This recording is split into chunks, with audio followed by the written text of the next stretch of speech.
Soon after their whirlwind marriage, Peter Sellers whisked Britt Ekland to Hollywood. But before she could get used to this new glamorous lifestyle, she found a strange letter her new husband had written. When she read it, she realised she'd made a horrible mistake. Britt Ekland was one of the most legendary frosty blondes of the 1970s. She had it all: the looks, the talent, and the charm. She was once destined for superstardom, but love derailed her journey every step of the way.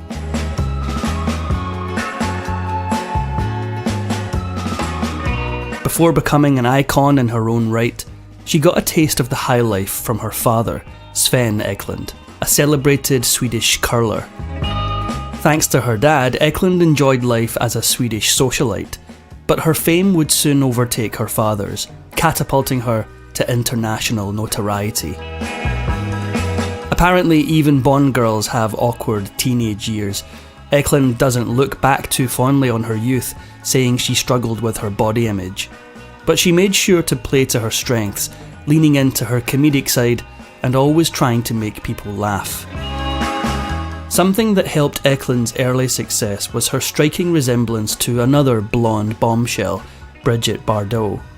After she shed her ugly duckling feathers as a teen, her words, not mine, Ekland even found work as a teenage Bardot lookalike. Her work led her to join a travelling theatre company in her adolescence. During her time working in Italy, a talent agent from 20th Century Fox spotted her on the Piazza Venezia, delicately sipping a cappuccino. Ekland's icy good looks and talent for comedy made her a point of focus for the talent executives at Fox. The studio wanted to give her the platform to become their next big star, following in the footsteps of icons like Jane Mansfield and Marilyn Monroe. The proof was in the pudding. The movie-going people loved a bubbly blonde, and Ekland was set to be their next big hit. It was a dream come true, until her path to stardom took a major detour. When English funny man Peter Sellers saw a photograph of her in a newspaper, it was love, or something like it, at first sight. Both Ekland and Sellers were staying at the Dorchester Hotel in London, where he sent his valet to fetch the Swedish actress. It seemed that news of Sellers' comedic genius was unknown to Ekland. She was only familiar with him from his amorous exploits in the gossip rags. Upon learning that she was unfamiliar with his work, Sellers took Ekland out on their first date, a trip to the movies to check out his performance as Inspector Clouseau in The Pink Panther. But this was only the first of his ego-driven gestures. Following their first meeting, Sellers bought the entire flower shop in the Dorchester and had it installed in Ekland's suite. He also gifted her a dachshund puppy named Pepper, who clearly had no inkling of the roller coaster his new parents were about to take him on. Ekland was madly head over heels in love with Sellers, and they tied the knot 10 days after they met. After their nuptials, Ekland flew to Los Angeles to begin work on Guns at Battersea, a 1964 British film based on a novel of the same name. And that's when her new husband pulled a chilling move. Exhausted by Sellers' constant surveillance of her, Ekland gave in and joined him at his Los Angeles home for Easter weekend. But he had a surprise in store for her. Sellers had a doctor waiting to examine her because she didn't look well. But though his intentions seemed noble, they were anything but. The doctor told Ekland that she couldn't possibly go back to filming as she was suffering from severe strain and stress, despite being 21 years old and at the height of her health. She realised that there was no saying no to Sellers, nor his entourage of sycophants. The production team of Guns at Battersea was not so forgiving. Ekland was swiftly fired from the film after production learned of her supposed illness. So concluded Ekland's short-lived 20th Century Fox contract. The breach of contract also meant that she would not work in movies for over a year. It seemed her foray into Hollywood would mean she would have Sellers glued to her side. Ekland and Sellers even shared the same agent, and Sellers took complete advantage of this inside track in the worst way. He convinced the agent to turn down roles on her behalf, instead installing his young bride as his co-star in several of his films. This creative relationship was far from fruitful. Each film that Sellers and Ekland made together was a commercial flop, putting a larger strain on their already fraying marriage.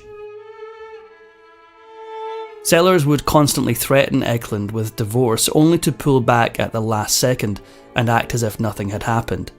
Ekland, in a sheer state of confusion, couldn't immediately see the awful situation for what it was. She later said, "I realised it wasn't right, someone putting me through emotional and psychological warfare."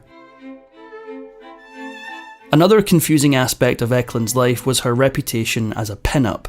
Having grown up in austere, conservative Stockholm under strict parents, the perception that Swedish women were sexually free totally baffled her. This coyness only added to her appeal. It didn't take much to raise Sellers' blood pressure. In fact, it took shockingly little. Ekland could do something as simple as speak to her mother in Swedish, and it would incite an argument that would last for hours. Once, Ekland gave paparazzi permission to snap a photo of the married couple at the Excelsior Hotel in Rome. It snapped something else in Sellers. He berated her all night long, resulting in noise complaints from the other guests. When Sellers demanded that their agent remove Ekland from his site, she hid in another hotel until she could hop on a flight to Sweden. Despite Sellers pleading to reconcile, Ekland was positive of one thing: their disastrous marriage had finally reached its conclusion. During divorce proceedings, things naturally got ugly. One of the main points of argument was the welfare of their daughter, Victoria. Sellers would stress the importance of having custody of Victoria, but when she would come to visit, he would simply hire nannies to watch her. In 1968, the High Court granted Ekland a divorce from Sellers. In the grand scheme of marriages, 4 years seems like a short amount of time, but Ekland stressed that only someone mentally super strong could have tolerated Sellers' treatment throughout that hellish period. However, there was a silver lining.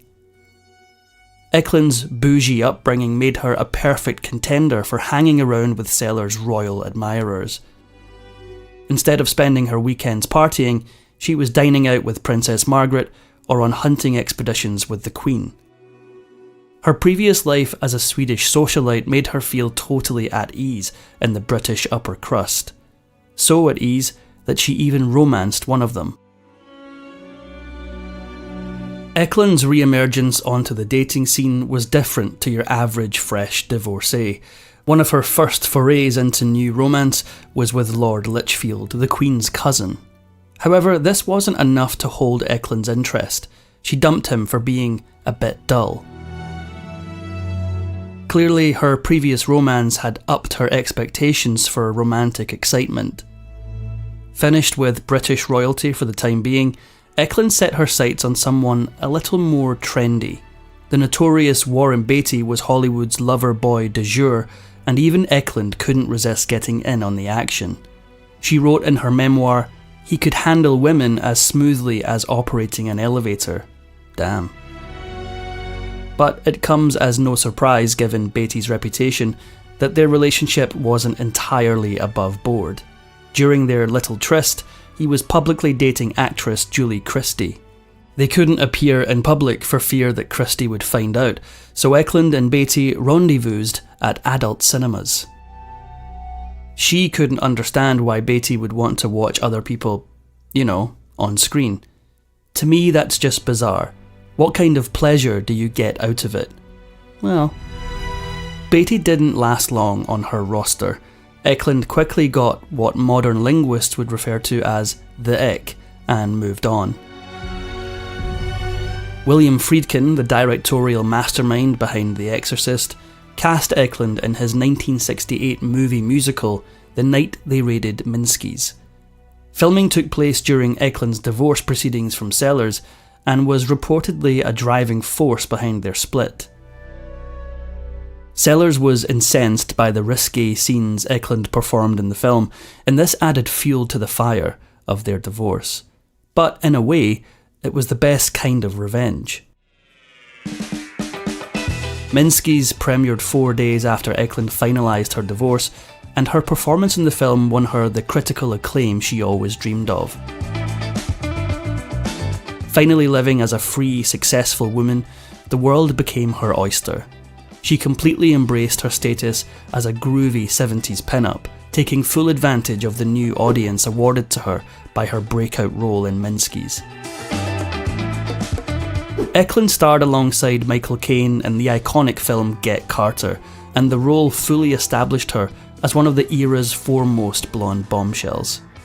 Her turn as Mary Goodnight in 1974's The Man with the Golden Gun was as iconic as it was thankless. Often slated as one of James Bond's more incapable companions, Ekland's performance mostly served to further her status as a 70s looker.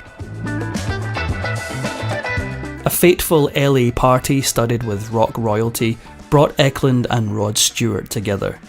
Stewart passed up the opportunity to jam with Joni Mitchell, Bob Dylan and Paul McCartney to instead sit and canoodle with Ekland. The energy between the two was palpable from the start, and they became completely inseparable. But these two lovebirds came from completely different worlds. Ekland came from a high-class pedigree, and Stewart was a working-class builder's son. She enriched his life with vintage clothes, art, and lessons in sophistication. Stewart, on the other hand, was extremely pragmatic in his relationship with Ekland. He rarely bought her gifts, and even insisted she pay her share of the rent and phone bill. This was hardly the star treatment she'd received in her marriage to Sellers, but she was madly in love all the same. And when it comes to love, some things never change. One of the major downfalls of Ekland's 4-year marriage to Sellers was that it caused her to neglect her film career right when it was due to begin. Her relationship with Stewart came with a similar price, but this time Ekland was turning down opportunities right when her stardom was at its peak. Once again, Ekland found herself sacrificing her professional success for a man, leaving her home in London to join Stewart in Los Angeles. The love affair came to a bitter end after 2 years, with no sweet reminiscing on Ekland's part. If you think the dating pool is small now, you can't imagine what it was like to navigate the 1970s as Britt Ekland. During her days as a girl about town, she had a fling with actor George Hamilton, whose ex-wife Alana ended up marrying her ex Rod Stewart. But even if the scene was smaller, she was an admitted wild child in the 70s. She knew she could have anybody she wanted, but it wasn't because she was a promiscuous person. She wanted to flex her power as one of the zeitgeist's dream girls and flirt until she could flirt no more. She enjoyed the art of the chase more than she did the main event. Ekland became a mother for the 3rd time in 1988, welcoming her son Thomas Jefferson to the world. Slim Jim Phantom, drummer of the band Stray Cats, became her 3rd baby daddy. She credits motherhood with keeping her life on track, having had a child in her 20s, 30s and 40s. But after child number 3, the actress knew she wanted a major life change. Given her complicated relationship with her exes, she decided that she didn't want to introduce another man into her children's lives following her divorce from Slim Jim Phantom. But that didn't mean she was through with making a few more mistakes. When you look like Britt Ekland, it stands to reason that you want to stay looking like Britt Ekland for as long as humanly possible, which is why she's long been a fan of cosmetic refinement. She's had to endure ridicule on social media thanks to a botched lip-plumping procedure, plus the painful corrective surgeries that haven't quite worked. Ekland is the first to admit to her vanity, and that her beauty is the key to her success. The 2004 film The Life and Death of Peter Sellers, in which Ekland is played by Charlize Theron, gave her a chance to reflect on the ups and downs of her tumultuous relationship with the comedian. And if there was one moment that convinced her that her marriage to Sellers was a mistake, it came soon after she moved to Hollywood, when she received a rambling 3-page letter from Sellers that exposed his paranoia about her cheating with her Battassi co-star John Layton. He even recruited the help of old friends and fellow Battassi cast members David Lodge and Graham Stark to spy on Ekland on set. Oh dear. Before there was Mia Goth, Sarah Michelle Gellar, or even Jamie Lee Curtis, there was Britt Ekland. During her reign of the 70s, she made her mark on the horror genre by starring in several movies. In 1972 alone, she starred in What the Peepers Saw, Endless Night, and Asylum.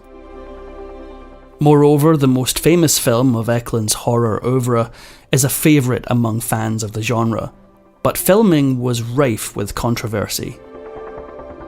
In 1973, Ekland portrayed the wanton Willow McGregor in The Wicker Man, widely considered the Citizen Kane of horror movies. Despite the critical lauding of the film, the production was far from a pleasant walk along the Scottish coastline. Ekland herself has refused to speak about the film for years, saying that it was every man for himself.